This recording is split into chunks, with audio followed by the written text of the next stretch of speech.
स्वाभिमान आंदोलन का जो ये लगातार जो सिलसिला है, बिहार पूछेगा बिहार, मुझे लगता है कि जो रिस्पॉन्स है और जो जिस तरह से लोग मिल रहे हैं और जुड़ रहे हैं इस सबके साथ में, जो नौजवान बिहार के हैं, वो दिल्ली में हैं, पटना में हैं, बिहार के अलग-अलग हिस्से में हैं और वो इस तरह का जो वर्चुअल कैंपेन है बिहार पे, उसको लीड ले रहे हैं और उसको चला रहे हैं। जब ये वर्चुअल रैली के दौर है, तो जो एक तरफा संवाद है, उस एक तरफा संवाद के बीच में जनता के बीच से भी संवाद बने, इसकी एक पहल है, जो बिहार स्वाभिमान आंदोलन ने इसकी एक शुरुआत की है।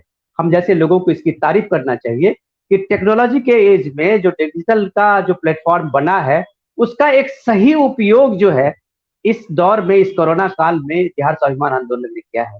आज हमारे साथ जो है बड़े दिग्गज लोग सब हैं, क्योंकि आज का जो बिहार स्वाभिमान आंदोलन ने हमें जो मुद्दा दिया है और हमें ये बताया कि हम लोगों की ये ज़रूरत है आज की तारीख में, जब ये सारे पॉलिटिकल पार्टी आज भी बिहार में कई रैलियां, वर्चुअल रैलियां हुई है, प्रशांत जी ने उन सारी रैलियों को भी कवर भी किया है अपने जगह से। पंकज जी भी उस रैलियों सबको शायद आज देख रहे होंगे, ये लोग बिहार के दिग्गज लोग हैं। हम लोग तो दिल्ली में बैठते हैं, वहां से जो खबर आती है वही समझ पाते हैं।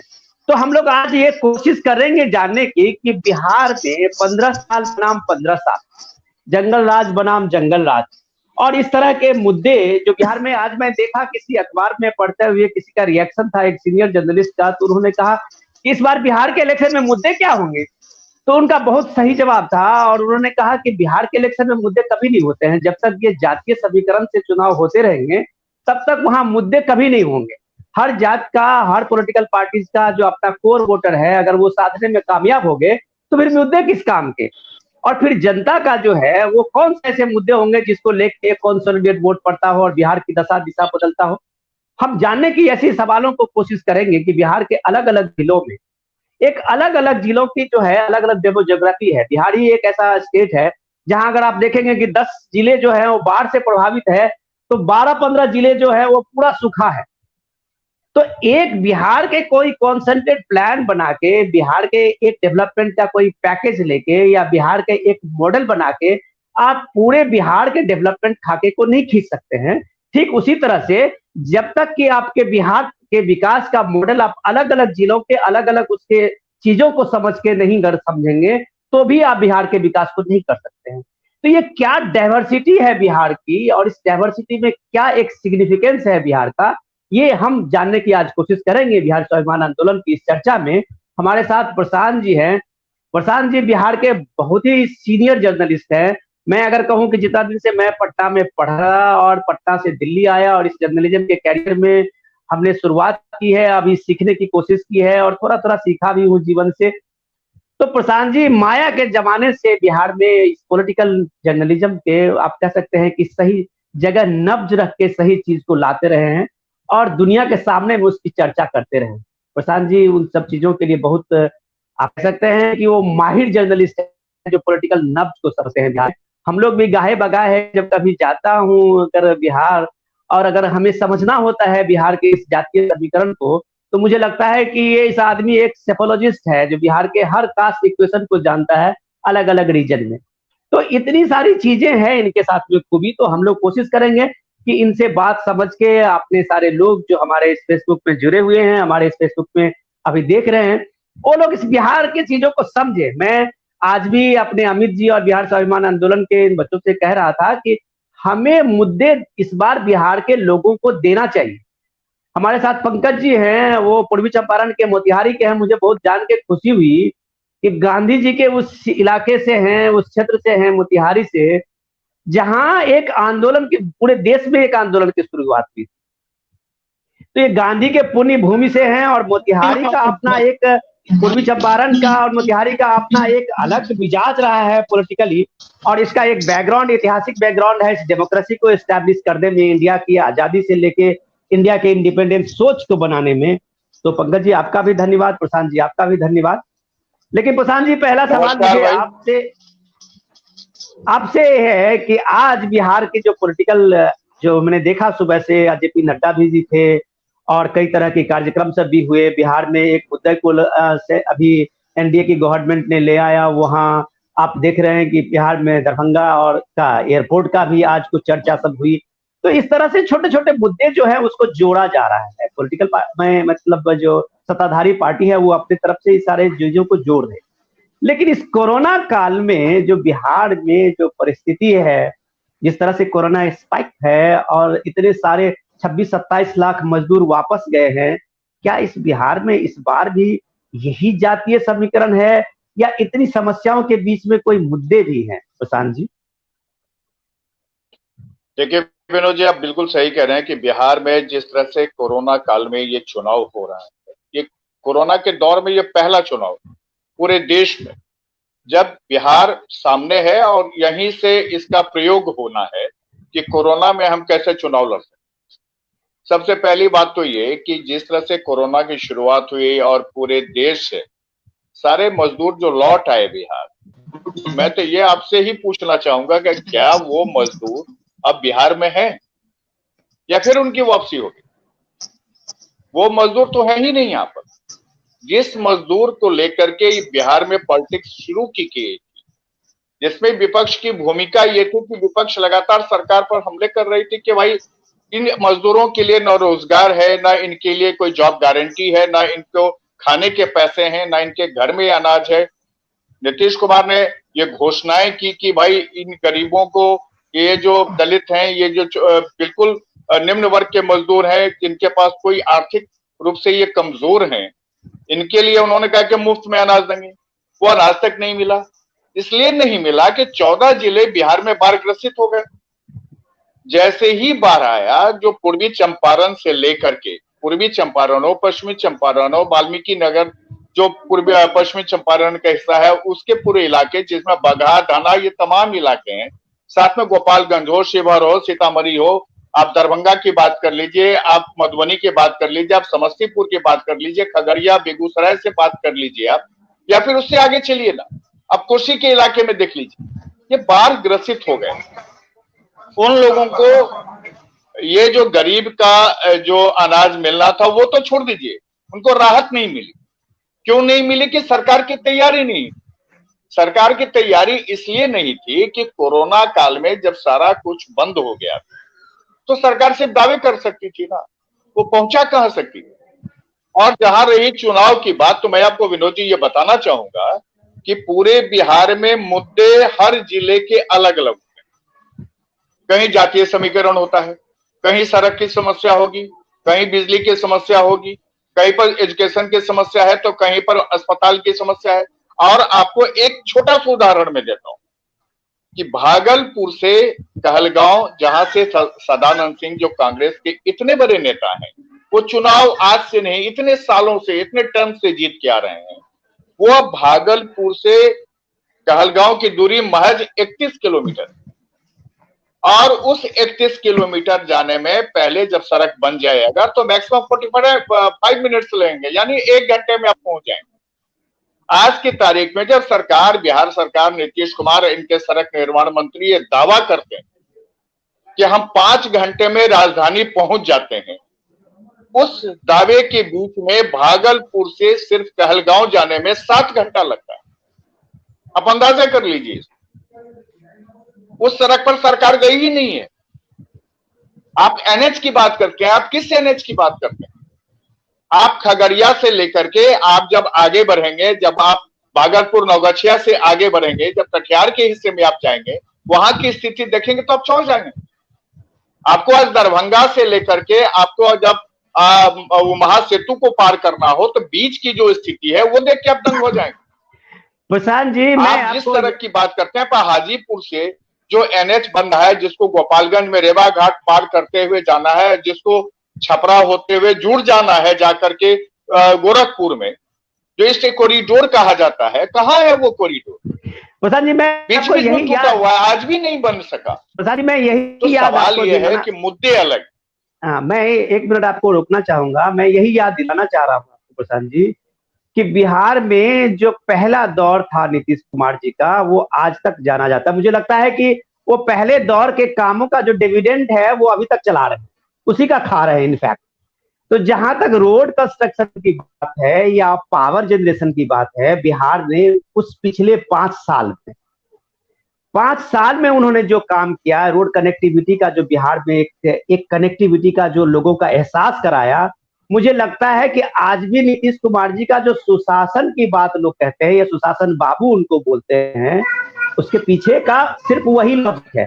काम तो हुआ, लेकिन काम की कंसिस्टेंसी चाहिए। काम के बदले में कुछ ऐसा नहीं है कि बिहार में आपकी बात को ही मैं दोहराऊं, तो बिहार में हम जिस गांव से और जिस इलाके से आते हैं, आपको हैरानी होगी कि अब मैंने अपनी पीढ़ी में 20-25 साल पहले जिस स्कूल में पढ़ा, उस स्कूल की सूरत नहीं बदली थी, वो सिर्फ वैसे ही है। एजुकेशन की बात यही है हालत। अगर आप हॉस्पिटल की बात करें, तो जितने हॉस्पिटल थे प्राइमरी सेंटर, वो भी खंडर में तब्दील है। तो बेसिकली जो सवाल है एजुकेशन का, बेसिकली जो सवाल है हेल्थ का, जो हेल्थ ने इस बार एक बार मैं बीच में आपको ये बताना चाहूँ, आपने एक सवाल पूछा था, जो मजदूर वापस लौट आए। प्रधान जी, मजदूर जो है, ये मजदूर सीजनल मजदूर है, जो 27 लाख के आसपास मजदूर थे जो गए, जो खेतीबाड़ी के समय में बिहार में होते हैं, फिर खेतीबाड़ी खत्म हो जाती है, यहाँ काम करने आ जाते हैं। आज जो मजदूर कई जगह पे आप देखेंगे, जिस समय में लॉकडाउन था, उस समय में भी हैदराबाद के कई इंडस्ट्रीज ने, गुजरात के कई इंडस्ट्रीज ने अपने हवाई खर्चे से टिकट दे के उन लोगों को बुलाया था। आपको याद होगा कि बीआरओ ने झारखंड के मजदूरों को ले जाके लद्दाख में रोड कंस्ट्रक्शन का काम, ये सब बिहार के लोगों की है। हमारे पास स्किल्ड लेबर है, हमारे पास स्किल्ड फोर्स है। ये अलग बात है कि हमने उसको बिहार में इस बार, जैसा कि हम ये देख रहे थे कि लॉकडाउन के पीरियड में नीतीश कुमार जी एक स्किल्ड जो मजदूर है उसका शायद एक बार हर एक बंदे का अपना एक रजिस्ट्रेशन करवा रहे थे, तो लग रहा था कि एक रजिस्ट्रेशन के रूप में भी जो माइग्रेंट्स हैं उसके पास उसका एक रिकॉर्ड, एक डेटा बिहार में होगा। अब वो कितना सक्सेस हुआ नहीं हुआ ये आप बताएंगे। मैं पंकज जी से 1 मिनट एक चीज ले लेता हूँ, पहली बार पंकज जी से हम रूबरू हो रहे हैं। जी नमस्कार पंकज जी, ये प्रशांत जी ने शुरुआती दौर में कहा कि बहुत सारे मजदूर आप लोगों के यहाँ भी आए, और ये जो मजदूर आए पलायन करके, जो मजदूर पहले बिहार से बाहर गए और इस कोविड के काल में जो लॉकडाउन था, कई स्टेट में उनको वो सम्मान नहीं मिला। बिहार स्वाभिमान आंदोलन की जो एक प्रतिक्रिया थी स्वाभिमान बनाने का, इसके पीछे यही था कि भाई हम मेहनत करते हैं, मजदूरी करते हैं, हमने माइग्रेंट की है, हम अपना स्किल बेचते हैं, लेकिन हमें रिस्पेक्ट वो नहीं मिला। चाहे वो दिल्ली हो, चाहे और कई शहरों में, उस लॉकडाउन में उनको भागना पड़ा, उनको वापस गांव आना पड़ा, पैदल 1500 किलोमीटर चल के आए। क्या पश्चिम चंपारण में और पूर्वी चंपारण में, ऐसे जगहों में, इस इलाके में, क्या उस मजदूरों को, उनको बिहार सरकार ने जो दावा किया या अभी भी कर रही है, या एक उनका मुद्दा भी है कि हमने ढाला उन लोगों को, क्या ऐसी चीजें दिख रही है या उसका एक पॉजिटिव इम्पैक्ट पड़ा है? सबसे पहले तो मैं आपको प्रणाम करता हूं और प्रशांत जी को भी प्रणाम करता हूं, और साथ ही a basket of thanks to the channel and to this Facebook page कि आप लोगों ने मुझे मौका दिया। और दूसरी बात ये है कि जैसे आपका सवाल है मजदूरों की, तो सिर्फ मजदूर की बात नहीं है यहाँ पे। अभी बिहार सरकार नीतीश कुमार जी के बारे में जब देखिएगा, अगर ज्योतिषीय गणित के आधार पे हम लोग अगर उनसे बात करेंगे, ज्योतिषों से जब हम लोगों की बात होती है, तो इनसे भाग्यशाली मुख्यमंत्री कोई नहीं है। इनसे सफल तो हो या ना हो ये अलग चीज है, लेकिन इनसे भाग्यशाली मुख्यमंत्री कोई नहीं है। जैसे अगर मान लीजिए कि 25 साल के मजबूत पहलवान के सामने में एक 12 साल के बच्चे को लड़ा दिया जाए, तो अखाड़े में कोई भी व्यक्ति पहलवान बन सकता है। तो वही नीतीश कुमार जी की स्थिति है। नीतीश कुमार जी आज मजदूरों के पलायन के मामले में, माइग्रेंट्स के मामले में, रोजगार देने के मामले में, शिक्षा के मामले में, चिकित्सा के मामले में, स्वास्थ्य व्यवस्था के मामले में, जल जीवन हरियाली, जितनी इनकी योजनाएं हैं, चाहे वो बाढ़ से तबाही हो, चाहे वो नेचुरल क्लाइमेटी किसी भी तरह से हो, तो इन सारे कंप्लीटली, अगर इन सब चीजों को आप देखिएगा, अगर रिपोर्ट कार्ड तैयार करिएगा, तो अगर मैं आपको एग्जामिनर बना दूं तो आप सब्जेक्टली इनको रेड मार्क्स जो है वो देते जाइएगा, क्रॉस करते जाइएगा और इनको फेल कराते जाइएगा। लेकिन दिक्कत यह है कि ये इकलौते एग्जामिनी है, इनका कोई कंपटीटर नहीं है और बहुत भाग्यशाली हैं। बल्कि जिस तरह से हम लोगों के प्रधानमंत्री नरेंद्र मोदी जी भाग्यशाली हैं कि इकोनॉमिक स्लोडाउन के बावजूद, कोरोना में ढंग के वो संतोषजनक काम नहीं होने के बावजूद, वो किसानों की आत्महत्या हो या तमाम तरह के मुद्दे होने के बावजूद भी राहुल गांधी जैसा कमजोर विपक्ष है, उसी तरह से नीतीश कुमार जी बहुत भाग्यशाली व्यक्ति हैं जिनके सामने में ये तेजस्वी यादव जैसा एक कमजोर विपक्ष इनके सामने। तेजस्वी यादव अपने हिसाब से मेहनत बहुत ज्यादा करते हैं, लेकिन जो उनकी छवि है वो बुद्धिजीवी समाज में सही नहीं हो पाती है और युवाओं के बीच में उनका जो क्रेज है वो नहीं बन पाता है। तो नीतीश जी इसका खूब भरपूर फायदा उठा रहे हैं। आपका सवाल जो था उस पे मैं आ रहा हूँ। मैं एक डिफरेंस है इस बात पे कि पर्सनैलिटी जो है वो टाइम टेस्टेड हुआ होता है। नीतीश जी ने जो उस दौर में 15 साल के लालू जी के दौर के बाद जो शासन संभाला था, प्रशांत जी हमसे आपको बेहतर बता सकते हैं, उस दौर में उन्होंने सच में उस बंदे ने काम करके दिखाया था। चीफ मिनिस्टर का वो 2003 बिल्कुल बिल्कुल और वो काम करने का दिखाया और सुशासन में लॉ एंड ऑर्डर से लेके हो, बिजली से लेके हो। आपके बिहार में मुझे याद है, प्रशांत जी हमसे बेहतर जानते हैं कि 600 मेगावाट की बिजली थी 2002 में और आज आपके 4,500 मेगावाट की बिजली है और 12 घंटे से 15 घंटे हर गांव में बिजली इंश्योर होती है लाइट की। तो आप कह सकते हैं मैं सिर्फ एक चीज जानना चाहूंगा, हम एक्चुअली क्या है कि आज का मुद्दा हमारा ये है कि हम लोगों से मुद्दा हमारे बीच से, आप तेजस्वी जी की बात की, वो काफी मेहनत करते हैं, लेकिन तेजस्वी जी अगर दिन रात अगर उनका ट्वीट सुबह से शुरू होता है और शाम तक रात तक में अगर सिर्फ नीतीश की क्रिटिसाइज ही आप करते रहेंगे तो शायद आज का जो समाज है वो आपको एक्सेप्ट नहीं करेगा। आपको एक नया आइडिया लेके आना पड़ेगा। आपको नया आइडिया, मतलब बिहार जो है, उस बिहार के जो ज्योग्राफी है, बिहार का जो जियो पॉलिटिक्स है, बिहार का जो सोशल इकोनॉमिक्स है, आप जब तक उसके गहराई को नहीं समझेंगे तब तक आप हटबुले। एक्चुअली प्रॉब्लम क्या है, मैं प्रशांत जी से इस बात को जानूंगा। वही मैं बता रहा हूं। एक मिनट हमको और मौका दे दीजिए। जी बताइए। 1 मिनट मौका दे दीजिए। 1 मिनट में कंक्लूड करता हूं, फिर सर प्रशांत सर तो सीनियर है तो उनसे ही सुनना हमको ज्यादा अच्छा लगेगा। आप दोनों आदमी सीनियर हैं तो दोनों आदमी बोलिए। नहीं, सीनियर की बात नहीं है, सीधे बात, आपने बहुत अच्छी बात शुरुआत की है और ये काबिले तारीफ होती है कि ग्राउंड जीरो पे लोग। हाँ, ये बात जो आपने कही ना, जैसे 15 साल का जंगल राज हम लोगों ने झेला है और देखा है, और उस 15 साल के सो कॉल्ड जंगल राज से जब बाहर हम लोग निकलते हैं, जब 7 बजे तक हम लोग घर नहीं आते थे तो घर में पूजा पाठ शुरू हो जाता था कि आज बाबू घर आ जाएंगे, सही सुरक्षित तो सही होगा।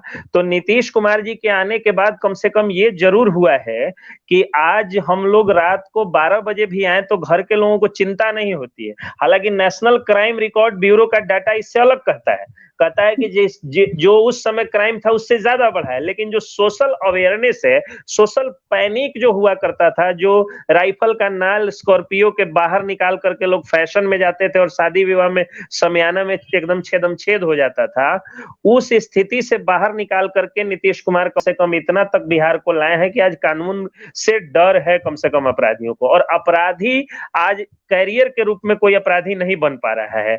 जो अपराधियों का जो राजनीतिकरण होता था, जो वो पॉलिटिक्स में आ जाते थे, पहले से जो आ गए हैं वो आ गए हैं। अब नीतीश सरकार के 15 सालों में कोई अपराधी पॉलिटिशियन नया नहीं बन पाया है।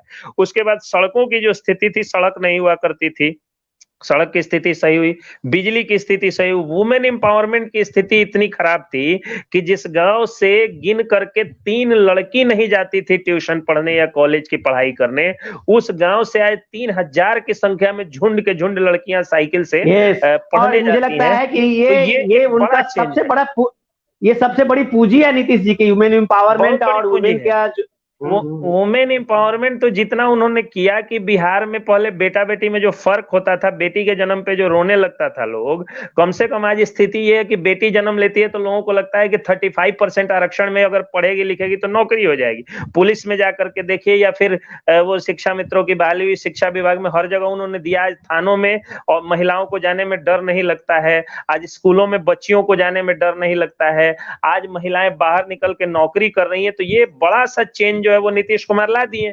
लेकिन अगर मान लीजिए कि मेरे पिताजी ने हमको कहा कि घर बनाना है, मैंने घर बना दिया, वॉल पुट्टी करा दिया, टाइल्स मार्बल लगा दिया, तो घर दिखा करके तो हम अपने आने वाली पीढ़ी को हम खुश रख नहीं सकते हैं। अब उसके अलावा हमारे बच्चों को रोजगार चाहिए, सही शिक्षा चाहिए, उसको सही स्वास्थ्य चाहिए, कुपोषण से मुक्ति चाहिए, बस वही तो चीज है। पंकज जी, बेसिक मेरा बस यही सवाल आज ये था कि खंडहर के ऊपर आपने घर तो बना, घर बना लेकिन घर जी, एक इंफ्रास्ट्रक्चर के बाद में जो जनरेशन्स हैं, अब 15 साल में नीतीश जी के रीजन में भी 15 साल में 2 जनरेशन तो कम से कम आ गए।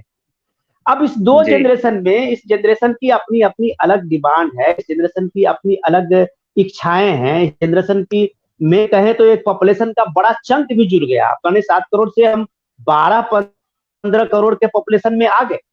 बिहार में जी, सबसे है क्या कि हमारे पास रिसोर्सेज कम है। प्रशांत जी आ गए, मैं प्रशांत जी से जानना चाहूंगा कि प्रशांत जी, सारे पॉलिटिकल पार्टी, जो मेन पॉलिटिकल पार्टी 3 जो है वहां पे आरजेडी और का कॉम्बिनेशन जो महागठबंधन है, उसी में कांग्रेस से लेके सारे जो पॉलिटिकल पार्टी है छोटे बड़े, फिर नीतीश जी के साथ में अपना जेडीयू है और बीजेपी का, दोनों का एनडीए का। क्या ये बिहार का जो पॉलिटिकल समीकरण रहा है पिछले 15 साल में, आप ये देखें पिछले साल का जो सब इक्वेशन था, जिसमें आरजेडी और जेडीयू मिल गई तो बीजेपी को उसने लगभग किनारे कर दिया सत्ता से, और अगर जेडीयू बीजेपी मिल गई तो आरजेडी किनारे हो गई सत्ता से। तो क्या ये एक कास्ट कॉम्बिनेशन का थोक में आपस में समीकरण बना लेना और तीनों पार्टियों के बीच में ये एक पार्टी जिसके साथ चले जाएगी वो सरकार में वापस आ जाएगी, एक पार्टी इसमें से कोई भी सरकार से अलग होगी तो सत्ता में नहीं आएगी, जैसे अभी आरजेडी के साथ एक्सपेरिमेंट आपने पिछली बार देखा था। तो क्या कुल मिला के बिहार में यही स्थिति 2016 वाला स्थिति है, या उससे आगे बढ़ के आपने कुछ नया परिवर्तन इसमें देखा है? जो कहा जा रहा है कि बिहार में 60% यूथ वोटर्स है, प्रशांत जी।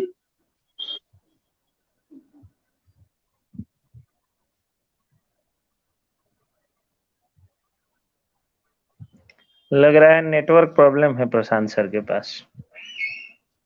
शायद प्रशांत जी के पास मेरी आवाज नहीं पहुंच रही है। नेटवर्क कुछ, प्रॉब्लम है जी, हाँ लग रहा कुछ है सर के नेटवर्क पास प्रॉब्लम नेटवर्क है। प्रॉब्लम। हाँ, मैं पंकज जी फिर हम आपसे ही ये चीज पूछ रहा जी, हूँ कि अगर ये जी, सारी चीजें आप देख रहे हैं कि अब अगर आरजेडी को अगर इसी बात पे संतुष्ट हो जाना है कि भाई हमें जी, कम से कम जो माई फार्मूला उनका है, और उसमें अगर जो कहा जाता है, अब स्टैटिक कितना सही है कि नहीं है मुझे नहीं पता, अगर 28% उनका कंसोलिडेट वोट है, उसमें अगर कुछ ओबीसी या दलित या कुछ इस तरह के इस हाशिए से कुछ उठ के आ गए तो उनको सत्ता के पास पहुंचना आसान हो जाएगा, ऐसा उनका ये कॉम्बिनेशन हो तो सकता है। वैसे नहीं, ही ये जैसे तो तो क्या अगर यही जी, कॉम्बिनेशन है तो फिर मुद्दे बिहार में कहां से आएंगे, किस तरह के मुद्दे आएंगे? हाँ, मैं बता रहा हूँ, इस गफलत में जो है राज्यों के चुनाव में, जैसे आपको याद होगा दिल्ली का जब चुनाव हो रहा था तो अमित शाह पूरा शाहीन बाग पे निर्भर थे, और दूसरी तरफ केजरीवाल जो है वो आपको शिक्षा, चिकित्सा, बिजली, पानी, सड़क इत्यादि पे चुनाव लड़ रहे थे। तो शाहीन बाग जो है इनका फेल हो गया, और शिक्षा, चिकित्सा जो है वो जन सरोकार से जुड़े हुए मुद्दे जितने थे वो जीत गए। तो राज्यों के चुनाव में अलग होता है, जैसे देश अपना जो है वो डाइवर्सिफाइड कंट्री है, we have the diversified country. और ये क्या कहा, देखिए बिजली जो है वो फ्लक्चुएट कर रही है, बिजली की चर्चा हो रही अच्छा, है हाँ। तो वो क्या है कि तो ये जो इनकी स्थिति है, इस स्थिति में अभी तो वही मैं बता रहा था। तो अब क्या है कि धर्म के आधार पे या नेशनलिज्म के आधार पे, कम्युनलिज्म के आधार पे, कास्टिज्म के आधार पे नेशनल पॉलिटिक्स में कुछ काम कर जाता है। जैसे नेशनलिज्म पे 2019 का चुनाव जीत लिया गया, लेकिन राज्यों का चुनाव जब आता है तो हर आदमी अपना व्यक्तिगत स्वार्थ देखता है कि मुझे क्या हो गया। आज के समय में अगर माई समीकरण इनका काम कर रहा होता तो 2010 में 30 से 35 के बीच में लगभग सीट आई थी, तो वो स्थिति नहीं होती। फिर बाद में 2015 के चुनाव में जब नीतीश कुमार सीएम का चेहरा थे तो इनको अच्छी खासी सीट आई, लगभग 100 सीट आई, और 2019 में इनका एकमात्र सांसद जीता है, और जहां भी और मैक्सिमम जगहों पे इनकी जमानत जब्त हुई है। तो इससे साबित होता है कि जात पात का पॉलिटिक्स बहुत ज्यादा काम कर नहीं रहा है। भले ये लोग उसको बेस वोट बैंक बना करके और उसके आधार पे एंटी इनकम्बेंसी, जो सत्ता विमुख जो वोट है, उनको अगर ये कलेक्ट करके चाहे तो चुनाव लड़ सकते हैं। लेकिन दिक्कत वही मैं बार बार कह रहा हूं कि पहले 5 साल ये जो है वो सड़कों का जो सड़क बने, उसके बाद जो ईंट पत्थर का जो विकास हुआ, क्राइम कंट्रोल हुआ, वुमेन एम्पावरमेंट हुआ, और पावर इंक्रीजिंग जो ये पावर की जो बढ़ोतरी हुई, यानी बिजली में जो सुधार हुआ, ये 3 काम पहले 5 साल में इनको दोबारा जो है वो बहुमत में लाते हैं 2010 में। 2010 के बाद भी इन्होंने काम किया। 2015 के शराबबंदी का कानून आने तक नीतीश कुमार जी से संतुष्टि थी लोगों के, लेकिन जैसे ही 2000 देखिए प्रशांत जी, लगता है कि शायद आ गए हैं। हाँ, कंक्लूड कर लें जी। तो जैसे ही हाँ हाँ शराबबंदी का कानून प्रैक्टिकल रूप में वो ये गड़बड़ हुआ, तो उसके बाद से नीतीश कुमार जी से बहुत ज्यादा लोगों का मोह भंग होना शुरू हुआ। लोग रोजगार तलाशने लगे, लोग कहने लगे कि बिहार से जो पलायन हो रहा है वो रोकिए नीतीश जी, क्योंकि बाकी काम तो आपने कर दिया। अच्छा और पंकज उसमें जी, ये मैं कंप्लीटली फेलियर हो गया। लेकिन एक मिनट में दिक्कत आपको यही है कि रुकूंगा, अगर तेजस्वी देख रहा हूँ यादव अगर सामने है। पंकज जी, मैं 1 मिनट आपसे रुकूंगा कि देख लेता हूँ अगर प्रशांत जी के पास आप मेरी आवाज पहुंच जी वो रही है, अगर उनका हाँ, जुड़ गए हैं, जुड़ गए नेटवर्क जुड़ सब, रहा है। जुड़ तो गए, प्रशांत जी, आवाज अच्छी है। हम लोग आपसे ये जानना चाहेंगे कि बिहार में जो अभी तक इलेक्शन के जो समीकरण पे इलेक्शन होते रहे हैं, उसमें सारे पॉलिटिकल पार्टी को कास्ट बेस जो है वो एक कॉन्फिडेंट स्थिति में लाती। कास्ट बेस का मतलब ये है कि अगर लालू यादव के न होने के बावजूद भी, आज इस बार पहली बार है कि वो इलेक्शन कैंपेनिंग में नहीं है अभी तक, इसके बावजूद भी उनके पार्टी को एक कॉन्फिडेंस है, एक मोरल सपोर्ट मिल रहा है कि उनके पास में लगभग माई का जो समीकरण है, उस समीकरण में उनके पास में 28% के लगभग वोट है। उसी तरह से नीतीश कुमार को अपने समीकरण में पता है कि हमको इतने परसेंट वोट है, बीजेपी को भी इतने परसेंट का है अंदाजा।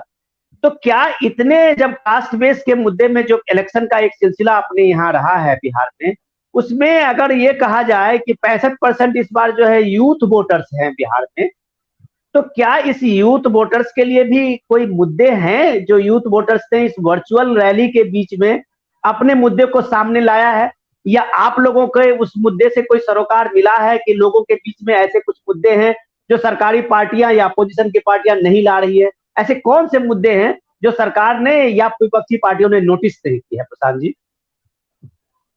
विनोद जी, थोड़ा सा आपको बैक में ले चलता हूँ। 1989 में जब यहाँ पर सत्ता परिवर्तन हुआ, कांग्रेस के हाथों से बिहार की गद्दी चली गई और लालू यादव को देवीलाल और रघुनाथ झा वगैरह तमाम लोगों ने मिलकर के यहाँ पर सत्ता पर बिठाया। उसके बाद यहाँ पर सत्ता समीकरण जो है वो जातिगत आधार पर होने, क्योंकि आपको याद होगा कि उस इलेक्शन से के दौरान बिहार में एक बहुत बड़ी घटना हुई थी, वो थी भागलपुर का दंगा। नाथनगर में जो वहां पर बुनकरों का जो जहां पर कपड़े बनाए जाते थे, वहां पर यह दंगा हुआ था। उसके बाद कांग्रेस की सरकार चली। सत्येंद्र नारायण सिंह उस समय में, जो स्वर्गीय सत्येंद्र नारायण बाबू उस समय में बिहार के मुख्यमंत्री थे, उन्हीं के रीजन में ये चुनाव, तो वो 3 महीने के लिए मुख्यमंत्री बनाए गए थे अपने जीवन के अंतिम काल। उसके बाद क्या हुआ कि बिहार में एक नया समीकरण लालू यादव ने अपने बल पर बनाया। वह समीकरण था MY समीकरण। यादव को संगठित कर और चूंकि जब भी बिहार में दंगे होते थे और जो भी उसकी जो रिपोर्ट आई है उसमें यादव ही आरोपित, आप जैसे कि भागलपुर दंगा में भी कामेश्वर यादव का नाम है, तो उसको रोकने के लिए लालू यादव ने एक बहुत अच्छा अपने स्ट्रेटेजी तय की और उसी के हिसाब से उन्होंने MY समीकरण बनाया, ताकि अगर ये दोनों जुड़ जाएंगे तो बिहार में दंगा नहीं, क्योंकि दंगा अगर नहीं होगा तो बिहार विकास के रास्ते पर चलेगा। तो उसी दौरान क्या हुआ कि जब MY समीकरण हो गया और लालू यादव जी उस समय भी हम लोगों के साथ बैठते थे, तो ये बात सामने आती थी, वो कहते भी थे कि बिहार के लोगों को अगर शुरुआती दौर से ही बढ़िया एजुकेशन दिया जाए, अंग्रेजी पढ़ाई जाए, उसको साइंस पढ़ाया जाए, उसको टीचर रखा जाए तो बहुत अच्छा हो। और इसी क्रम में आप कुछ लोगों को याद होगा, जो सीनियर लोग होंगे उनको याद भी होगा ये चीज, कि लालू यादव ने पूरे बिहार में अंग्रेजी 2री कक्षा से पढ़ाने के आदेश, और इसका विरोध हो गया, गोलियां चल गई, समस्तीपुर में गोली चल गई इसको।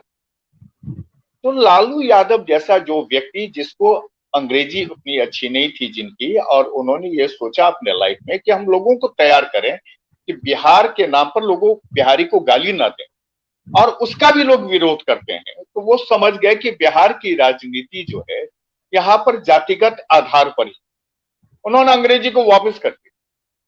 उसके बाद उन्होंने क्या किया, चरवाहा विद्यालय बना दिया। वो गुस्से का परिणाम, ऐसा नहीं था कि लालू जी के पास शिक्षा नीति नहीं, उनकी दूरदृष्टि नहीं थी। मैं लालू जी की बहुत ज्यादा तारीफ इसलिए नहीं कर रहा हूं कि मैं किसी पॉलिटिकल पार्टी से जुड़ा हुआ नहीं, मैं समझता हूं चीजों को, मैंने एनालाइज किया इस चीज कि लालू यादव ने उस समय में गुस्से में आकर के चरवाहा विद्यालय बना दिया और कहा कि जिस बच्चे को मैं अंग्रेजी पढ़ाना चाहता हूं वो बच्चा पढ़ने को तैयार नहीं है, उसके गार्जियन विरोध कर रहे हैं, तो चलो तुम चरवाही बनो। और उसी का परिणाम था कि बिहार में चरवाहा विद्यालय। कानून व्यवस्था क्यों खराब हुआ? क्योंकि अपराधी जो है वो राजनीति में आ गए, और इसके लिए लालू यादव को कोई दोष नहीं दे सकते हैं। इसके लिए आपको राजा कामाख्या नारायण सिंह को देखना पड़ेगा। ये 64-65 की बात मैं कह रहा हूं कि उस समय के राजनीति को आप देखिए कि जब राजा कामाख्या नारायण सिंह, रामगढ़ के स्टेट के मालिक, अपने सोफर को, अपने रसोईया को वो एमएलए बना करके बिहार की राजनीति में बिहार की सत्ता को चूल्हे हिला देते थे। तो उसके बाद ही ये तय हो गया कि यहाँ पर जातिगत राजनीति जो कर सकता है वही यहाँ के पॉलिटिक्स में जाता है। नीतीश कुमार जो बार बार हारते रहे, 3 बार हार गए यहाँ पर, उसके पीछे भी यही वजह है। तब नीतीश कुमार ने जो बीजेपी के साथ एक नया समीकरण बनाया, और 2005 का जो पहला चुनाव था, जिस चुनाव में आपको याद होगा कि सीट कम रही थी और रामविलास जी को 27-28 सीटें आ गई थी और उनको तोड़ दिया गया था उनकी पार्टी को।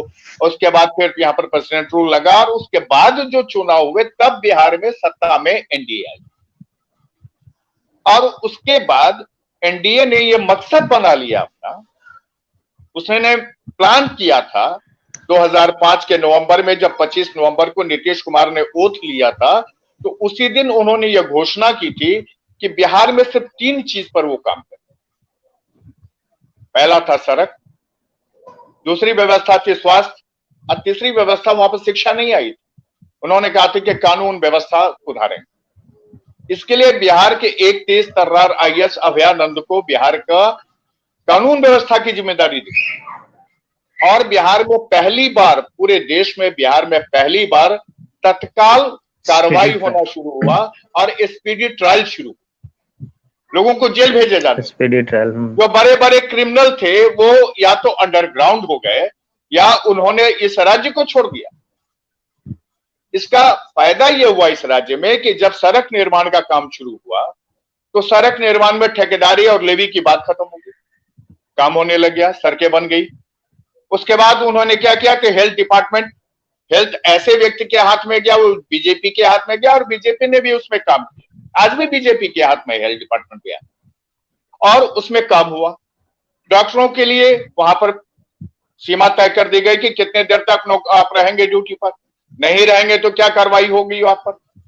इसके बाद भाषा आंदोलन पर चला गया, आईएमए आंदोलन पर चला गया, सरकार नहीं मानी और सरकार ने डॉक्टरों को मजबूर किया। प्रशांत जी, मैं आपको रोकूंगा क्योंकि हम लोगों के पास टाइम भी कम है। आपने भी कहा था कि थोड़ा सा जल्दी डिस्कशन करा लेना, और सवाल है कि ये बिहार के इस इतिहास को जानना शायद हम लोगों के लिए काफी इम्पोर्टेंट है, क्योंकि लालू यादव के एक फेस को तो हम लोगों ने समझा है, दूसरे फेस को हम लोगों ने नहीं समझा था। आपने आज अच्छी बातें कही है और मुझे लगता है कि बड़ा खुलासा भी किया है कि हर आदमी एक के दिमाग में एक चीजें तो जरूर होती है कि उसको पहली बार लगता है कि हम अपने को साबित करें कि हमने कुछ काम किया है, इतिहास हमारे उस काम के हिसाब से मूल्यांकन करे। आज अगर बिहार में बदकिस्मती ये है कि अगर लालू जी के का मूल्यांकन अगर होगा तो शायद इतिहास बहुत कठोर होगा उनको मूल्यांकन करने के लिए, जहां तक मैं समझ सकता हूं। क्योंकि उन्होंने, ठीक है, उन्होंने सत्ता में एक लोगों को मौका दिया आने का, लेकिन सत्ता को जिस तरह से उन्होंने मजाक बनाया। आप कामाख्या नारायण सिंह शायद अगर हमारे लोगों के बीच में नहीं है, लेकिन शायद कामाख्या नारायण सिंह भी अगर जिंदा होते तो शायद दांते तले अंगुली दबा लेते। जिस तरह के लोगों को लालू जी ने सत्ता में लाया और सत्ता माने पॉलिटिक्स में लाया, और पॉलिटिक्स की उन्होंने भद पीट के रख दी, पार्लियामेंट से लेके विधानसभा से लेके ग्राम पंचायत तक। मैं एक मिनट मैं थोड़ा सा एक मिनट आप मुझे कंक्लूड कर लें दीजिए। मैं इसी आपको बस मैं एक सवाल में ही आपको दे रहा हूं कि मेरा सवाल सिर्फ ये है कि प्रशांत जी, पूरे 30 साल का रीजन कम नहीं होता है एक स्टेट के डेवलपमेंट के लिए। 30 साल में बिहार की किस्मत कहीं क्या बदल सकती थी, जो आप साउथ के किसी स्टेट में आप देख लीजिए। आप अगर एक तमिलनाडु का, आप गुजरात का 30 साल पहले कंपैरिजन कीजिए बिहार से, तो बिहार कई मामले में आगे था गुजरात से। आप कंपैरिजन कर लीजिए आंध्रा से, उस समय के जीडीपी मामले में बिहार कई मामले में आगे था 30 साल पहले। ये 30 साल का दौर है जो बिहार हर तरह से बद से बदतर स्थिति में पहुंची है। 5 साल आप नीतीश कुमार का 2005 से लेकर 2010 तक का मान सकते हैं जो इंफ्रास्ट्रक्चर डेवलपमेंट में काम हुआ। लेकिन आप क्या बताइए कि लालू जी इस 15 साल में क्यों नहीं बिजली के पावर जनरेशन में जो 400 मेगावाट बिजली नहीं बन पाई। आपको याद नहीं होगा कि पटना में हम लोग पढ़ रहे थे, हम लोग भी लैंप और लालटेन में पटना में उस समय में पढ़ाई की है। वो बहुत पुराना दौर नहीं है। क्यों नहीं हुआ उस दौर में जब एजुकेशन में, क्या उस समय में सेंट्रल गवर्नमेंट के फंड नहीं थे? क्या रूरल डेवलपमेंट की स्कीमें नहीं आ रही थी? सब कुछ आ रही थी। सवाल यह है कि प्रसाद जी उसको इंप्लीमेंट कौन करेगा? वही डीएम जो आपने एक बार मुझे बताया था वो कहानी कि सिर्फ 9 रत्ना एक वहां ऑफिसर्स का एक टीम नीतीश था। तो आप देखिए बिहार की तब्दीली मचा दी। जो आरके सिंह अभी यहाँ है, वो रोड एंड ब्रिज कंस्ट्रक्शन में वहां सेक्रेटरी हुआ करते थे। शायद आप देखे होंगे उस जमाने में सिर्फ 5 साल 5 ऑफिसर ने काम किया, 9 ऑफिसर ने काम किया, उसको बेस्ट अवार्ड मिला था सेंट्रल ऑफिसर्स की टीम की। तो कहां है वो लोग? वहां सारे ऑफिसर्स तो हैं, क्यों नहीं काम हो पाया? सवाल ये है प्रसाद जी, आज भी बिहार के रोड कंस्ट्रक्शन में बहुत अच्छा काम हुआ है। मुझे कुछ लोगों से बात होती है तो लोग अपने फेसबुक पे अपडेट करते हैं वहां हर जगह रोड की क्या हालत है। ये उसी बिहार में हो रहा है। लेकिन बाकी जगह आप एक हॉस्पिटल चले जाइए, आप इतनी शर्मनाक और आप देखेंगे हालत है प्राइमरी हॉस्पिटल की। और इस कोविड में लोग, जितने भी लोग अगर बचे हुए हैं बिहार में, तो अपने भाग्य से और अपनी मेहनत से। नहीं तो आप ये सोच सकते हैं कि वहां हॉस्पिटल और चिकित्सा का कोई कंट्रीब्यूशन नहीं है।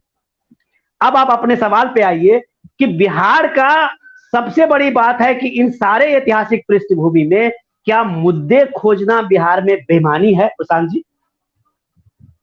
बिल्कुल बेईमानी है। यहाँ मुद्दा एक नहीं, अब क्या मुद्दा लेके यहाँ पर चुनाव में आएंगे? आप यहाँ जरूर कहिए कि बिहार में चाहे जिलावार चुनाव में, जहां पर आप विधानसभा के जो 243 सीटें हैं, एक एक सीट की बात कर सकते हैं, कि आप ये बताइए कि कहीं पर अगर यादव बाहुल्य क्षेत्र है, कहीं पर ब्राह्मण बाहुल्य क्षेत्र है, तो ये चुनाव आयोग क्या कर रहा है? सीट का निर्धारण कैसे हो रहा है? आप एक बात बताइए, राजनीतिक पार्टियां जितनी हैं वो सीटों के लिए अपने कैंडिडेट कैसे तय करती है? अगर बिहार में चुनाव होते हैं, अगर ये वाल्मीकि नगर में चुनाव होना हो, वाल्मीकि नगर के लिए जब आप उम्मीदवार तय करते हैं, तो वहां पर आप ब्राह्मण क्यों तलाशते हैं?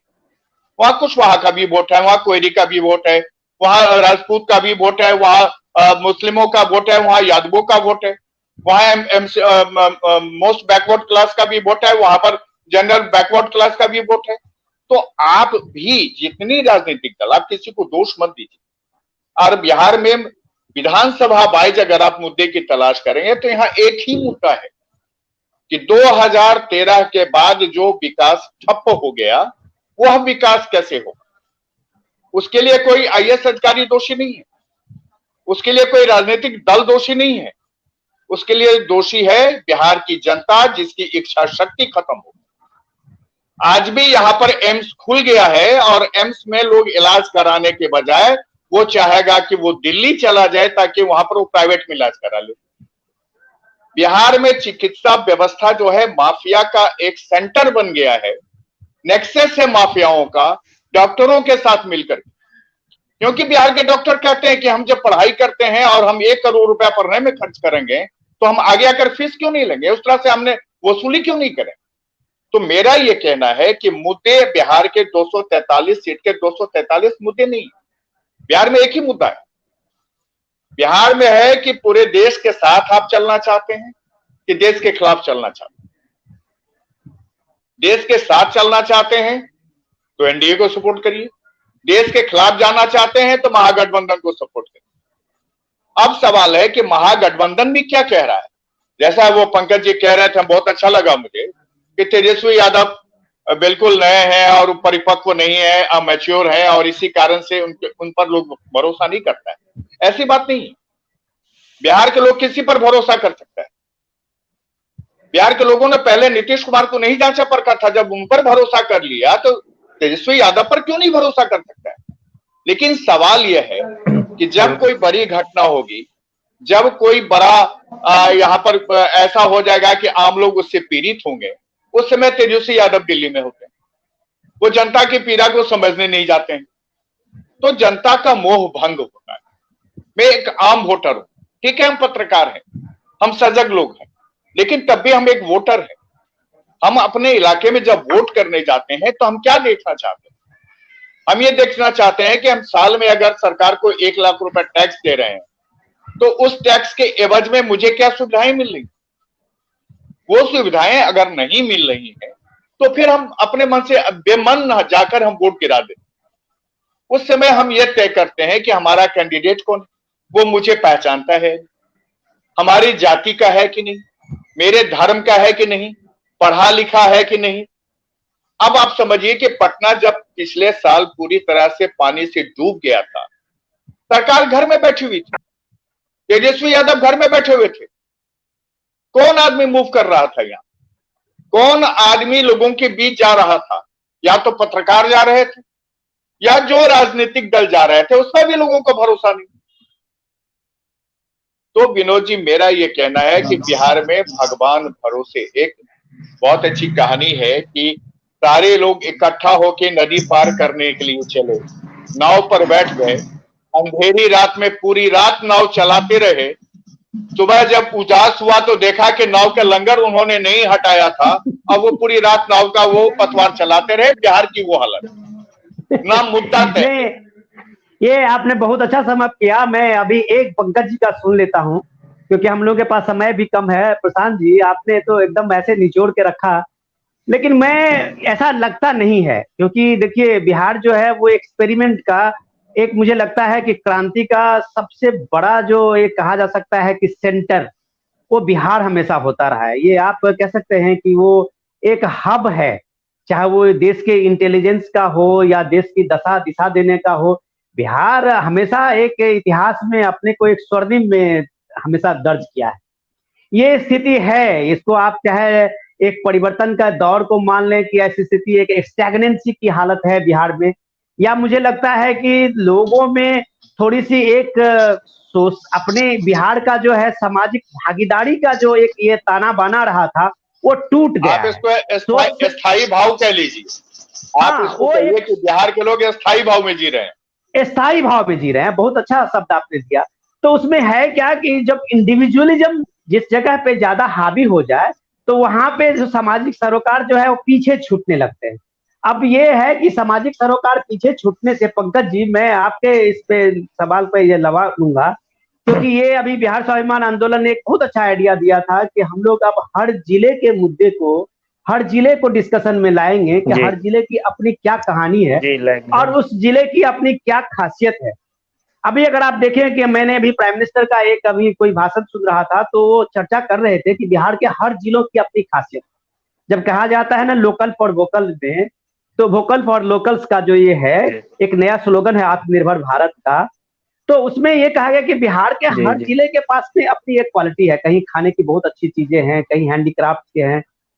क्या बिहार में इन सब चीजों को तलाशने की पिछले 15-25 सालों में कभी कोशिशें हुई? मैं आपको एक छोटा सा उदाहरण देता हूं कि हम जब रोजगार की बात करते हैं, और या जो पॉलिटिकल पार्टी रोजगार की बात करते हैं, वो सिर्फ छलावा करते हैं। उन्हें पता नहीं है कि बिहार में हम किस चीज पे रोजगार दे रहे हैं। बिहार में जो एग्रीकल्चर हमारा सिर्फ एक बेस है, जिसमें कितने लोगों को आप ज्यादा से ज्यादा रोजगार दे सकते हैं, जहां पानी अभी तक सिंचाई जो है वो 40% खेत में है। बिहार में 90% वाटर रिसोर्सेज है पूरे देश का, कितना माला माल पानी का है, लेकिन उस बिहार में सिर्फ 40% खेती जो है जिसमें इरिगेशन की फैसिलिटीज है। हमें सिर्फ इस बात पे चर्चा आज मुद्दे में तलाशनी है पंकज जी, जो हम लोग आपसे बात कर रहे थे, कि अगर बिहार में आप रिसोर्सेज नौकरी के बारे में ढूंढेंगे, रोजगार के बारे में ढूंढेंगे, तो आप सरकारी नौकरी के अलावा आपके पास कुछ है? प्रशांत जी जानते होंगे कि जितने चीनी मिलें थी, वो सारे चीनी मिले एग्रीकल्चर बेस्ड प्रोडक्ट के लिए, वो सारे महाराजा दरभंगा से लेके और जितने महाराजा सब थे उनके जमाने में बना हुआ था कि एग्रो बेस्ड इंडस्ट्री को वहां पे ये बनाया गया था। अगर एग्रीकल्चर वहां है और एग्रो बेस्ड इंडस्ट्री काफी पीछे छूट गई, तो क्या बिहार में, अगर जैसे मैं एक छोटा सा जो याद आ गया मुझे, मैं बताना चाह रहा था कि बिहार में रेत है पूरा, प्रशांत जी आपके कोसी के इलाके से लेके पूरा उत्तर बिहार में रेतों की कोई कमी नहीं है। यहाँ पूरे भारत में अब रेतों की इतनी प्रॉब्लम है कि बालू लोग पत्थर को क्रश करके बालू बना रहे हैं। क्या बिहार की सरकार ने कभी सोची कि यहाँ माइनिंग को आप एकदम प्राइवेटाइज कर दें, माइनिंग को आप एक बड़ा इंडस्ट्री बना दें, और ये पूरा रेत जो है वो बिहार का मॉडल, पूरा बिहार जो है वो पूरा भारत में एक रोजगार का एक नया बना देगा। एक रेत से हम कितने हजारों लोगों को खड़ा कर सकते हैं। तो ऐसे जो वोकल फॉर लोकल की बात हम कहते हैं, ऐसा कुछ है अंचल में पंकज जी? आपने देखा है कि बिहार में इस तरह से कुछ चीजें हो रही है? मैं सर अपनी जी इस पे मैं बोल देता हूँ, बीच बीच में नेटवर्क कटा है, लेकिन जहां तक मैं सवाल सुन पाया हूँ, 2-3 सवाल आपका सुन पाया हूँ। एक ये कि बिहार के अलग अलग जिलों की क्या क्या समस्या है, तो उस पर मैं पहले बोल दूं, उसके बाद अपने लोकल फॉर वोकल भर भारत के नारे के बारे में सवाल पूछा, जहां तक मोटे तौर पे मैं सुन पाया हूँ नेटवर्क प्रॉब्लम के कारण। तो पहले जिले के बारे में बताता हूँ। 2014 में जब PM in waiting Narendra Modi आए हुए थे, तो उन्होंने कहा था कि जब अगली बार मैं मोतिहारी आऊंगा, मोतिहारी चंपारण। प्रशांत जी शायद लगता है कि नेटवर्क जो है वो मिल नहीं पा रहा है, नेटवर्क की समस्या है। हाँ, समस्या है। मैं आप ही से जानना चाहूंगा कि आप मुझे बताइए, हम लोगों को बताइए कि ये जो मुद्दे हैं और जो वोकल फॉर लोकल का एक नया अभी जो कोरोना काल से चला था, और उसकी जो हमको सर बोल लेने दिया जाए, हमको बोल लेने दिया जाए, बीच बीच में मेरा नेटवर्क ही गायब हो जा रहा है। तो मैं वही बता रहा था, जब as a PM in waiting Narendra Modi ji आए हुए थे मोतिहारी में, गांधी की कर्मभूमि है मोतिहारी, तो उन्होंने कहा था कि चंपारण जो है वो सत्याग्रह की भूमि है, और इस सत्याग्रह की भूमि पे राजकुमार शुक्ला जो किसान थे, और किसानों के उद्धार के लिए गांधी रूपी गंगा को भगीरथ बन करके राजकुमार शुक्ला जी लाए थे। तो और ये किसानों के लिए जो आंदोलन लड़ा गया वही आजादी का बीज हुआ, और उसका फल आजादी के रूप में पूरा देश आज खा रहा है। और ये सबसे पहले सत्याग्रह की जीत थी। तो सत्याग्रह की भूमि पे अगली बार जब मैं आऊंगा, तो यहीं की चीनी मिल से बनी हुई चीनी की चाय पी करके जाऊंगा। और दोबारा नरेंद्र मोदी जी तुरंत जो है वो 2015 में आए, विधानसभा चुनाव के समय में, 2019 में आए लोकसभा चुनाव के समय में, 2016 में आए सत्याग्रह से स्वच्छाग्रह वो कार्यक्रम में 20,000 स्वच्छाग्रहियों का स्वागत करने के लिए, उनको सम्मानित करने के लिए आए। और तीनों बार हमको लगता है कि पार्टी ने उनको चाय पिलाई होगी, लेकिन बिना चीनी के पी के चले गए। हमारे चीनी मिल की चाय उन्होंने नहीं पी। दूसरा, 2016 में यहाँ का मोती झील जो वाटर एकोमुलेशन का बहुत बड़ा सोर्स है, जल संरक्षण का बहुत बड़ा सोर्स है मोती झील, जिसके नाम पे मोतिहारी का नाम है, उसी मोती झील के नाम पे मोतिहारी शहर का नाम है। और महात्मा गांधी उस मोती झील के बारे में कहते थे कि जब दिन भर किसानों की दुर्दशा देख करके जब मैं आता हूं और मोती झील के किनारे बैठता हूं, तो मुझे बड़ा आनंद आता है कि इतना सुंदर रमणीय दृश्य है। वो दृश्य आज जो है जलकुंभी और गाद और कीचड़ और बदबू का अंबार लगा हुआ है। और देखिए, मतलब सौभाग्य, चंपारण का सौभाग्य कि कृषि मंत्री यहाँ के सांसद थे पिछली बार, और अभी मोतिहारी शहर के जो नगर विधायक हैं वो भी बिहार सरकार के मंत्री हैं। पर्यटन विभाग था, अभी उनको युवा विभाग, कला संस्कृति विभाग मिला हुआ है। यानी 2-2 मंत्री, 3-3 मंत्री राज्य सरकार में, और एक महामंत्री होने के बावजूद, और ऊपर से नीचे तक सत्ताधारी दल की 3 इंजन की सरकार होने के बावजूद ना मोती झील साफ हो पाई और ना चीनी मिल चल पाया। लेकिन जैसा कि मैं अक्सर और एक जो आपने बात कहा आत्मनिर्भर भारत, तो आत्मनिर्भर भारत ये प्रधानमंत्री जी ने कोरोना काल में कहा था। जिस तरह से बसों में जब हम लोग जाते हैं तो लिखा होता है कि यात्रीगण अपने सामान की सुरक्षा खुद करें, यानी बस मालिक जिम्मेदार नहीं है भाई, आप अपने सामान की सुरक्षा करें। यानी कोरोना में आप अपनी रक्षा स्वयं कर लें। आपको अगर रोजगार चाहिए तो आप खुद से पकौड़ा बना लें। आपको अगर शिक्षा चाहिए तो प्राइवेट स्कूल में बच्चों को पढ़ा दें। अगर आपको सही स्वास्थ्य व्यवस्था चाहिए तो प्राइवेट अस्पताल में जाके इलाज करा लें।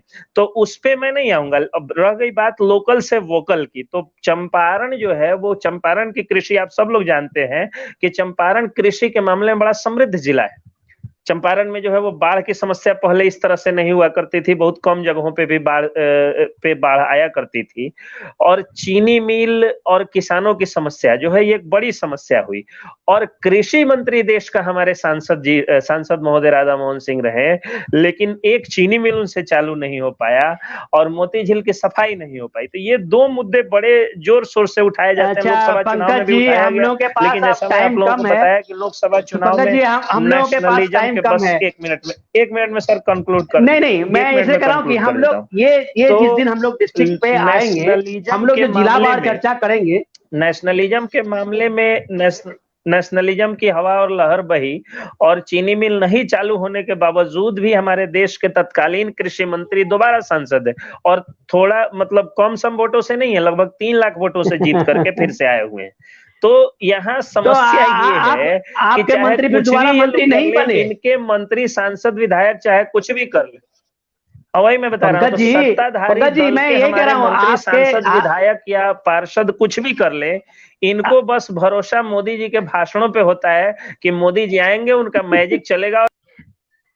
अच्छा सुनिए, हम लोग चर्चा करेंगे इसको। प्रशांत जी, में जाते जाते हम लोग लास्ट में ये चर्चा कर ले, सिर्फ इतना कि ये जो सारे मुद्दे जब रोजगार पे सिमट के आते हैं, रोजगार की बड़ी बड़ी सोशल मीडिया में कैंपेनिंग हम देख रहे हैं, क्या किसी पॉलिटिकल पार्टीज ने ऐसा कोई मॉडल दिया जिस मॉडल की बात हम कर रहे थे कि जो जिलों की अपनी अपनी खासियत है या उसका अपना कोई रोजगार का मॉडल हो सकता है, ऐसा क्यों कभी आपको लगा? मैं बस आपसे एक छोटा सा इसका जवाब चाहता हूं, इसके बाद हम लोग खत्म करेंगे इस प्रोग्राम। विनोद जी, जो यहाँ पर चुनाव को लेकर के ये लोग अपना जो जारी करते हैं, आप उसमें देखेंगे कि रोजगार को लेके 3-4 पॉइंट होता है।